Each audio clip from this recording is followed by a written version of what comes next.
So hello guys, आज हम लोग करेंगे टेस्ट नंबर 106। ठीक है, इससे पहले क्या है 105 टेस्ट हम लोग कर चुके हैं यूपी उत्तर प्रदेश पीसीएस प्रारंभिक परीक्षा 2021।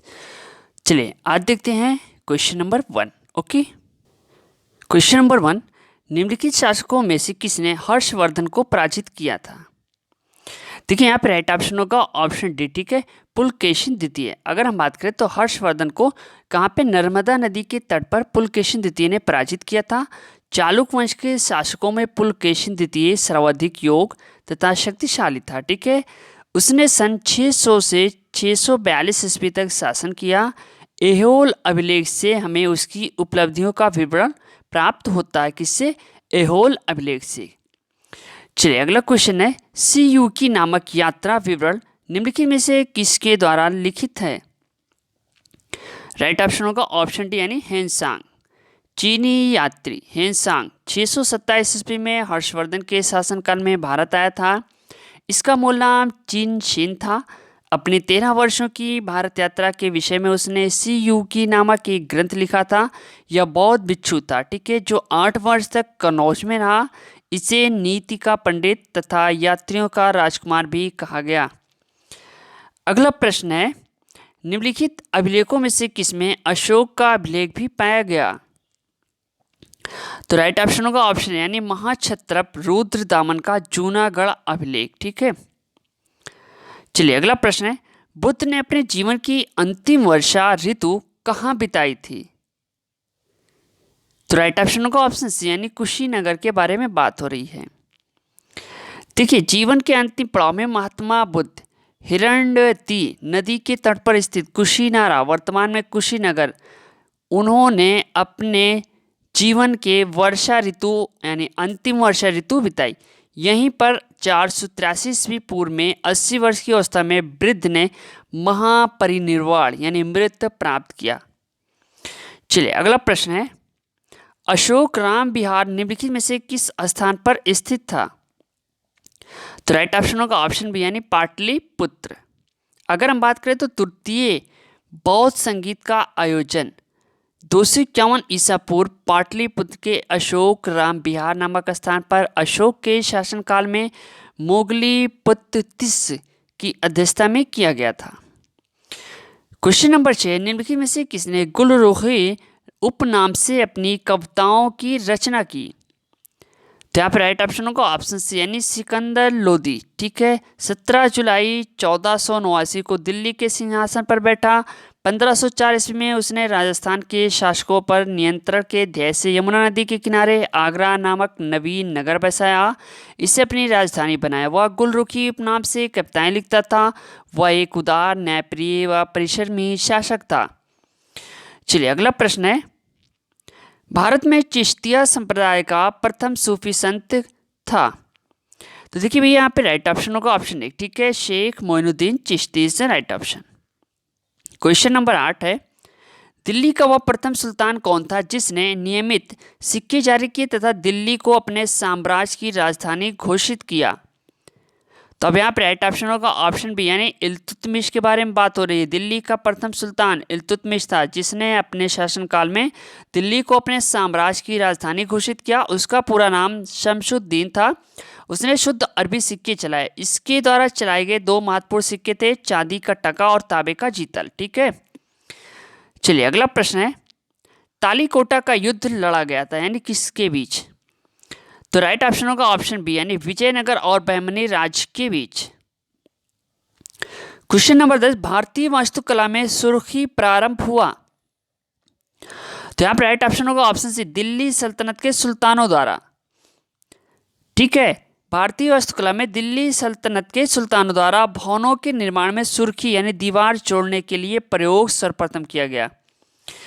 चलिए अगला प्रश्न है, अंग्रेजी ईस्ट इंडिया कंपनी द्वारा लड़े गए निम्नलिखित युद्धों में से कौन सा सर्वाधिक निर्णायक था? तो यहाँ पर राइट ऑप्शन है ऑप्शन यानी बक्सर की लड़ाई। कब हुई थी? 22 अक्टूबर 1764। डेट याद रखिएगा। ओके, चलिए अगला प्रश्न है, निम्नलिखित में से कौन काशी विद्यापीठ के संस्थापक थे? तब राइट ऑप्शन होगा ऑप्शन सी यानी बाबू शिव प्रसाद गुप्त। अगला प्रश्न है, हिंदी का पहला समाचार पत्र उद्यत मर्तांड 30 मई 1826 को प्रकाशित हुआ था। तो देखिए यहाँ पे राइट ऑप्शन होगा ऑप्शन यानी कलकत्ता से। ठीक है, इसके संपादक थे जुगल किशोर। ये प्रति मंगलवार को निकलता था। ठीक है, चलिए अगला प्रश्न है, निम्नलिखित में से किस अधिनियम के द्वारा अंग्रेजों ने भारत में सर्वप्रथम परोक्ष निर्वाचन प्रणाली की शुरुआत की? तो यहाँ पर राइट ऑप्शन होगा ऑप्शन डी यानी 1892। ठीक है, अंग्रेजों ने भारत में सर्वप्रथम परोक्ष निर्वाचन प्रणाली की शुरुआत 1892 के भारत परिषद अधिनियम के द्वारा की थी। निर्वाचन की पद्धति पूर्णतया अप्रत्यक्ष थी तथा निर्वाचित सदस्यों को मनोनीत की ही संज्ञा दी जाती थी। चलिए अगला प्रश्न है, चार्टर अधिनियम 1813 भारत के लिए महत्वपूर्ण समझे जाने का निम्नलिखित में से कौन कौन सा एक कारण था? तो यहाँ पर राइट ऑप्शन होगा ऑप्शन सी, इसके द्वारा भारतीयों की शिक्षा के लिए वित्तीय प्रावधान किया गया। यानी 1813 चार्टर अधिनियम के द्वारा कंपनी ने पहली बार शिक्षा के प्रति सरकारी उत्तरदायित्व उठाया। इस अधिनियम के तहत शिक्षा हेतु प्रतिवर्ष 1 लाख खर्च करने की व्यवस्था की गई। चलिए अगला प्रश्न है, निम्नलिखित में से कौन एक कर्नाटक, केरल, तमिलनाडु राज्यों के मिलन स्थल पर स्थित है? तो यहाँ पर राइट ऑप्शन होगा ऑप्शन डी नीलगिरी पहाड़ियाँ। क्वेश्चन नंबर 17, निम्नलिखित राज्यों में से कौन सी पट कोई पहाड़ियों से संलग्न नहीं है? तो देखिए यहाँ पे राइट ऑप्शन होगा ऑप्शन बी यानी त्रिपुरा। पटकाई पहाड़ियों का विस्तार नागालैंड, मणिपुर एवं मिजोरम राज्यों में है। ठीक है, कहाँ पे? नागालैंड, मणिपुर एवं मिजोरम में कौन सी पहाड़ी है? पटकाई पहाड़ियाँ। ठीक है, चलिए क्वेश्चन नंबर 18। अब देखिए यहाँ पे जो राइट ऑप्शन होगा ऑप्शन बी यानी पहले का तीसरा, ओके, बी का 4, सी का 2, डी का पहला राइट ऑप्शन हो गए ना। चलिए अगला क्वेश्चन देखते हैं, कच्छ की खाड़ी में स्थित कांडला निम्नलिखित में से किसके लिए प्रसिद्ध है? तो भैया राइट ऑप्शन होगा ऑप्शन सी निर्यात प्रसंस्करण क्षेत्र के लिए। एशिया में सर्वप्रथम भारत के कांडला यानी गुजरात में पहला निर्यात प्रसंस्करण क्षेत्र स्थापित किया गया। क्वेश्चन नंबर 20, निम्नलिखित युग्मों में से कौन सा सही सुमेलित नहीं है? तो राइट ऑप्शन होगा ऑप्शन मानस, मेघालय। मानस वन्यजीव अभयारण्य कहाँ पे है? असम में है। ठीक है, ये 950 वर्ग किलोमीटर के क्षेत्र में फैला हुआ है। अगला प्रश्न देखते हैं, निम्नलिखित में से कौन सा युग्म सही सुमेलित नहीं? देखिए यहाँ पे नई शब्द है, वेरी इंपॉर्टेंट। सो राइट ऑप्शन होगा ऑप्शन बी अनुच्छेद 22 संवैधानिक उपचारों का अधिकार। यहाँ पे कौन सा होगा? अनुच्छेद 32। ठीक है, सभी को मालूम है। चलिए क्वेश्चन नंबर 22 है, राजस्थान का लगभग एकाधिकार है। तो राइट ऑप्शन होगा ऑप्शन सी यानी जस्ते पे, जस्ता सबसे ज़्यादा होता है वहाँ पे। अगला प्रश्न है, हिंडाल्को स्थापित है। चलिए इसका आंसर आप लोग दीजिए कमेंट बॉक्स में। मोदीनगर, रेणुकूट, रॉबर्ट्सगंज या फिर गोंडा में कहाँ पे बात हो रही है? हिंडाल्को की। वेरी इंपॉर्टेंट है, यूपी से है। ठीक है, तो इतना हिंट आप लोगों के लिए काफ़ी है। चलिए क्वेश्चन नंबर 24, निम्नलिखित राज्यों के निर्माण का सही आरोही क्रम। तो राइट ऑप्शन होगा ऑप्शन सी यानी बोल रहा है राजस्थान, महाराष्ट्र और हरियाणा। ठीक है, चलिए इस वीडियो से आपके 3 क्वेश्चन तो पक्के ही हैं। सो नेक्स्ट क्वेश्चन है, किशन गंगा एक सहायक नदी किसकी नदी है? अब यहाँ पे राइट ऑप्शन होगा ऑप्शन सी यानी भैया झेलम की। किशन गंगा नदी का उद्गम स्थल जम्मू कश्मीर में सोनमर्ग के समीप कृतसर यानी किशन नगर झील है। ये 245 किलोमीटर में प्रवाहित हुई पाकिस्तान के मुजफ्फराबाद के पास झेलम नदी में मिल जाती है। चलिए अगला क्वेश्चन है, क्वेश्चन नंबर 26, जारवा जनजाति के लोग कहाँ के निवासी हैं? तो राइट ऑप्शन ऑप्शन डी यानी अंडमान व निकोबार। जारवा जनजाति के लोगों का निवास स्थल अंडमान एवं निकोबार द्वीप समूह है। सरकार ने इनके आवासीय क्षेत्रों में मानवीय गतिविधियों पर रोक लगा दी है। ठीक है, तो कहाँ पे है? अंडमान व निकोबार में। चलिए अगला क्वेश्चन है, पंजाब के पूर्व महाराजा दिलीप सिंह के विषय में निम्नलिखित में से कौन एक कथन सत्य है? तो राइट ऑप्शन है ऑप्शन है यानी 23 अक्टूबर 1893 को उनका निधन पेरिस में हुआ। चलिए अगला क्वेश्चन देखते हैं। निम्नलिखित में से किसने सुझाया था कि पृथ्वी का धुरी पर अवस्था बदलना जलवायु परिवर्तन के लिए एक कारक है? Question number 28। राइट ऑप्शन है ऑप्शन बी यानी मिलुटिन मिलांकोविच। ठीक है, चलिए अगला प्रश्न है। नीचे दिए गए कोड से अधोलिखित महाद्वीपों को क्षेत्रफल के अनुसार सही अवरोही क्रम में रखिए। यूरोप, अफ्रीका, ऑस्ट्रेलिया, दक्षिणी अमेरिका। तो राइट ऑप्शन है ऑप्शन डी यानी अफ्रीका, दक्षिणी अमेरिका, यूरोप, ऑस्ट्रेलिया लास्ट में। ओके, सो नेक्स्ट क्वेश्चन है। निम्नलिखित में से कौन सही सुमेलित नहीं है? अब देखिए यहाँ पे नहीं शब्द है, वेरी इंपॉर्टेंट है। ठीक है, सो राइट ऑप्शन होगा ऑप्शन सी यानी डूरंड रेखा बांग्लादेश और भारत के बीच।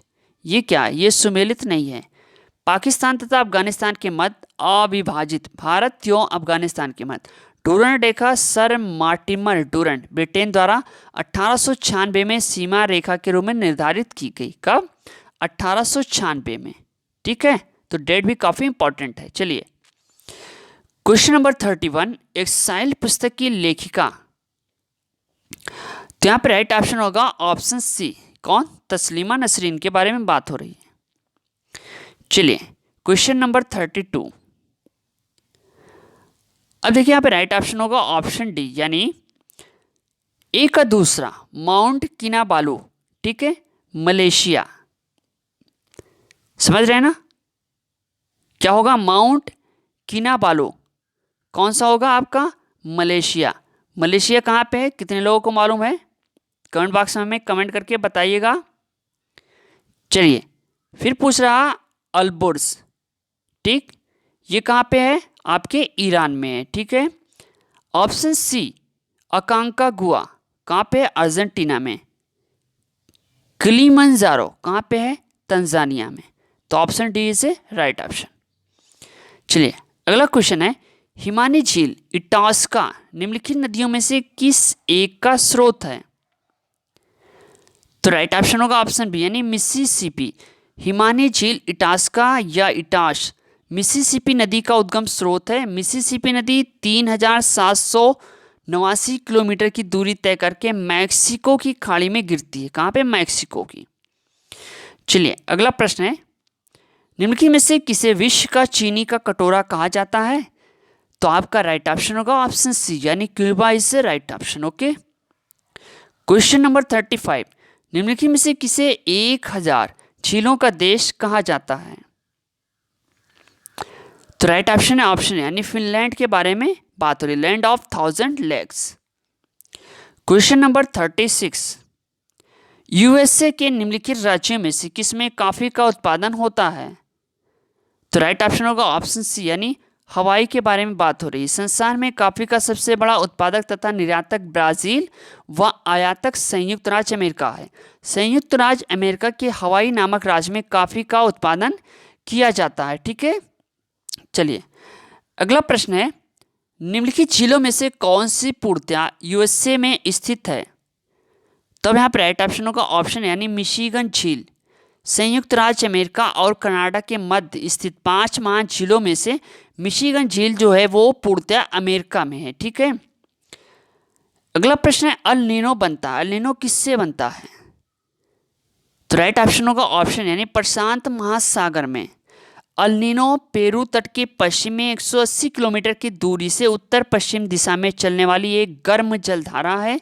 यह प्रशांत महासागर से होकर हिंद महासागर में प्रवेश कर भारतीय ग्रीष्मकालीन मानसून को कमजोर करती है। इसे विपरीत धारा के नाम से भी जाना जाता है। तो option A is right option होगा मेरे भैया। चलिए अगला प्रश्न है। सत्यव्रत कादियान किस खेल से संबंधित है? तो यहाँ पे राइट ऑप्शन होगा ऑप्शन बी यानी कह रहे हैं कुश्ती। ठीक है, किससे? कुश्ती से संबंधित है।